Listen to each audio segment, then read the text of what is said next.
Hi guys, so this is week 6, I think, of our developments. As you can see, we're just going to quickly walk around. Mike was put his sign up, which is nice. Okay, so what I'm going to do is do a quick tour of the property to see what it's like, so you can see what it's like on week 6. And then I'm going to post sort of a community or sort of a question to see what your opinions are on something. We'll get to that shortly. Room 1, so it's sort of all starting to take shape. That's room 1. So now that the sort of the hallway, the corridor is in, you can kind of see things starting to take shape. So you'd walk in here and then there'll be a doorway for that room, and this is the doorway for this room. And then, oh, that's gone through. So that'll be the ensuite. Yeah. That'll be the ensuite over there in that corner. Okay. We'll go upstairs first. I'll show you around that, and then I will show you downstairs because that's where the question is going to be. We're doing some skimming in here. As you see, around there. That's the ensuite that we've put up. Okay, let's walk through here. So, wall. This should be quite a nice feature on there, just to give make it a bit bigger. The door is going to go up here, and then we can walk through. So you've got a nice little entrance into this large room. The ensuite's there. It's quite a decent sized ensuite in there. But this room is going to look great. As you can see, there's big windows over there. Obviously, we're going to put some bricks there to cover it up. That should be quite an impressive room. I think this next room is also going to make quite an impression. Okay, so that is coming along nicely. So, walking wardrobe stroke desk area. We're trying to make a feature of this space. Most likely it would be probably a makeup table or a desk or something along those lines. Ensuite in there. Yeah. Big enough.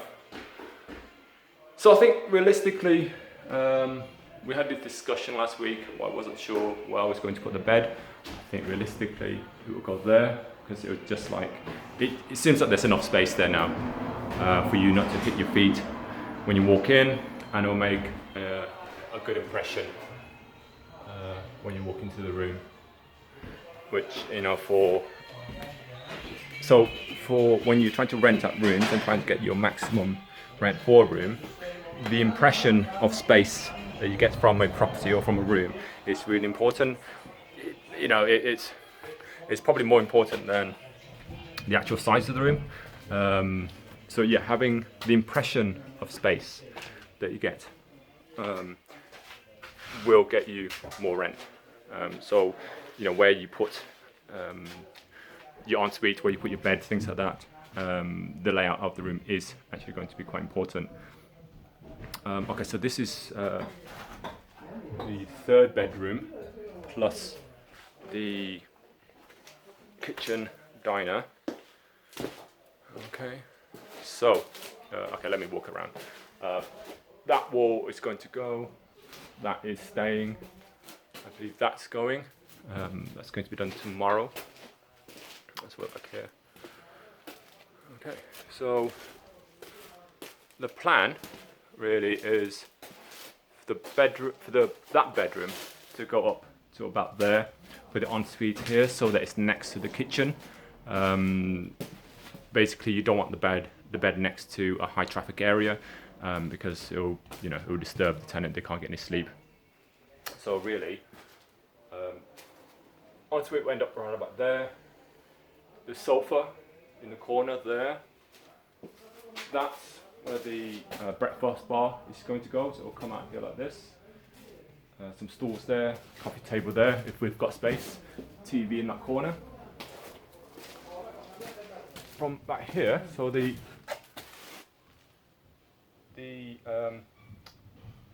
breakfast bar is going to come out here, and then the kitchen area will be around here.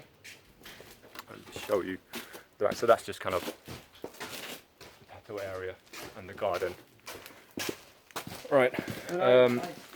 So the question. Oh, I mean, this wasn't in the original plans, but I think we're going to put some skylines, up there, and make it.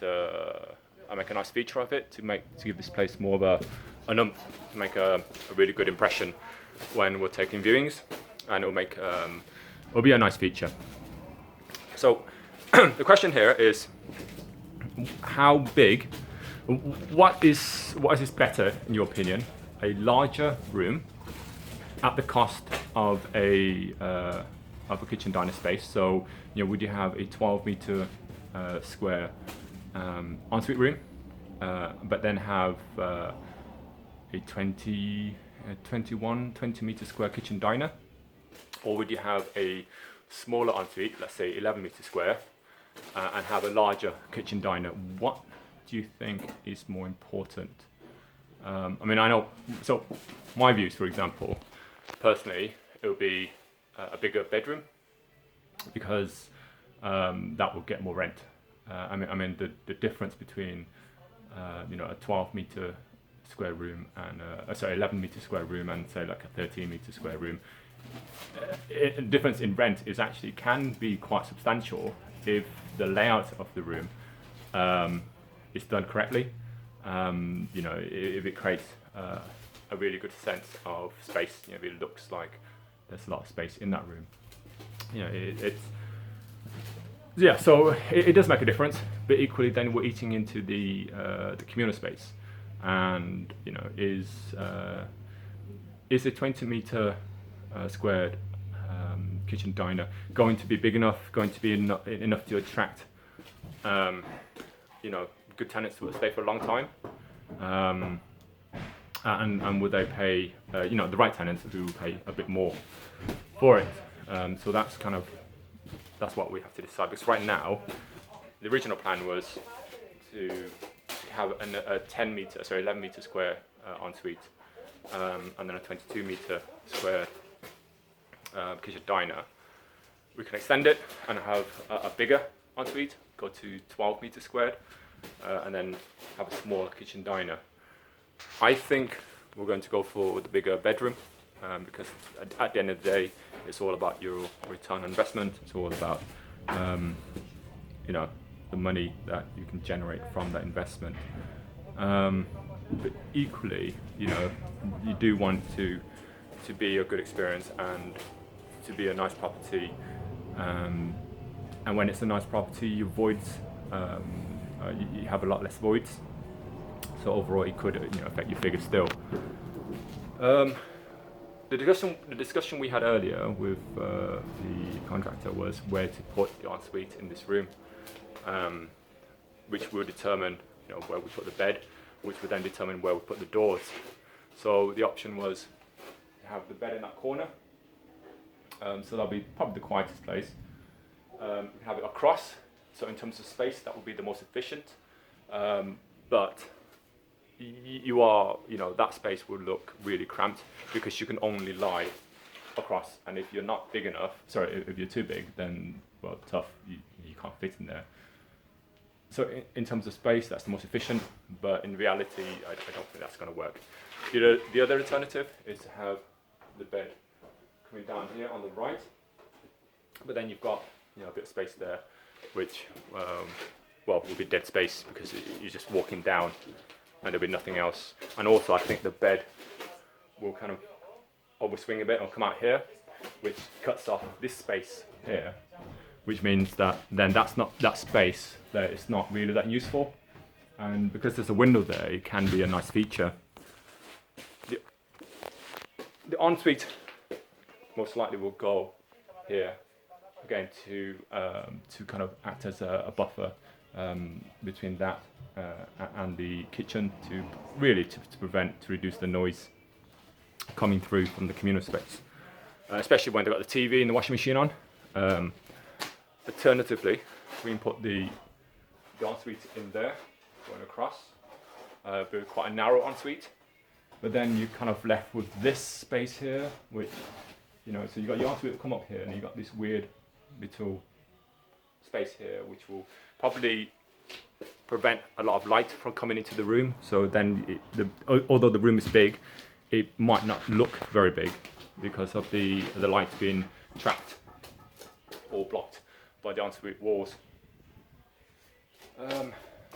So let's say if the ensuite does go there, then the bedroom would probably have to go here. So the bed would probably have to go here, which means it's next to the kitchen, which is going to be quite noisy. Or the bed would go there, which again, you know, won't be ideal because it's either going to go that way, which means, you know, if you've got will limit you to not very tall tenants, which obviously isn't something you want to do. But, you know, saying that, it does mean that you've got all this space to play with. Alternatively, again, we can put the bed here, but again, that would be too close, and the door would be around here. So I think what we're going to do is put the ensuite there, wardrobe or walk-in wardrobe there.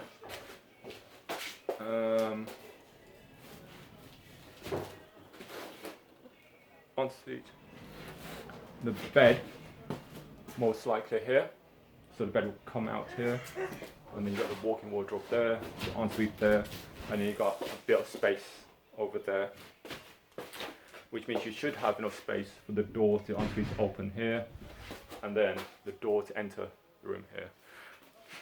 Pretty hard to show when it's just a blank canvas. But yeah, so, you know, what would you do? Would you have a large ensuite and get more rent from that ensuite, or would you have at the cost of a large communal area? And don't forget, we're hoping to get do a really nice kitchen diner where you make a great impression when you walk in, or have a larger kitchen diner but at the cost of the room. And then at the end of the day, the room itself is that room will get you less rent. Overall, you might get more rent because of the other rooms, because, you know, the kitchen diner might make a better impression and would therefore might command more rent. Yeah, what do you think? Let me know in the comments. I think that's it for week 6. I'll see you at the next one. Cheers.